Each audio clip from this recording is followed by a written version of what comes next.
પાલર ગામમાં WhatsApp ગ્રુપનો comment વિવાદ સર્જાયો છે, જ્યારે સમગ્ર વિવાદ લોહિયાળ હિંસામાં ફેરવાયો અને એક ખેડૂતને મળી ગંભીર શારીરિક સજા.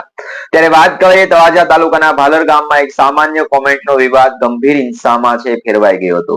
ગામના એકતા ગ્રુપ વોટ્સએપ ગ્રુપમાં રાજેન્દ્રસિંહ પ્રવીણસિંહ ગોહિલ વિશે અવારનવાર ખરાબ લખાણ થતા પીડિતે તેઓને શાંતિપૂર્વક સમજાવવાનો પ્રયાસ કર્યો હતો.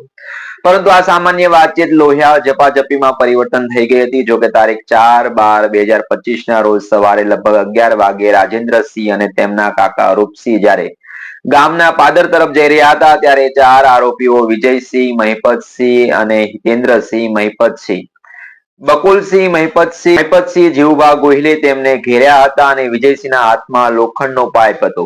જ્યારે હિતેન્દ્રસિંહે પથ્થર ઉઠાવ્યો અને ચારેય જણા ઢીકા પાટુ વડે હુમલા કરતા હતા, ત્યારે રાજેન્દ્રસિંહના માથા, ખંભા અને મોઢા પર ગંભીર ઈજાઓ પહોંચી હતી.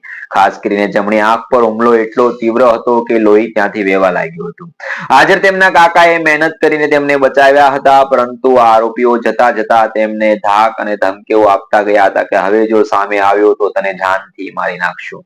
આ ઘાતકી હુમલામાં પીડિતાને નેણના ભાગે 3 ટાંકા આવ્યા છે, જેના કારણે તાત્કાલિક ખાનગી વાહનમાં તળાજાની સરકારી દવાખાને તેમને લઈ જવામાં આવ્યા હતા. ત્યાં પ્રાથમિક સારવાર બાદ તેમને વધુ સારવાર જણાતા તાત્કાલિક ભાવનગર સરકારી હોસ્પિટલમાં તેમને ખસેડવામાં આવ્યા હતા. અને આ બનાવ માત્ર શારીરિક ઈજાનું નથી, પણ નાના વિવાદને લોહિયાળ હિંસામાં ફેરવવાની માનસિક તીવ્રતા પણ દર્શાવે છે.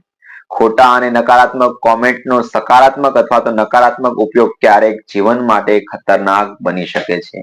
તે આ ઘટનાથી આપણને સ્પષ્ટ થયું છે કે પીડિતે પોલીસ ફરિયાદ નોંધાવી છે, જેમાં ચારેય આરોપીઓ સામે લોખંડના પાઇપ, પથ્થર અને ઢીકાપાટુ વડે મારપીટ અને જાનનો ભય સર્જવાનો આરોપ મૂકવામાં આવ્યો છે.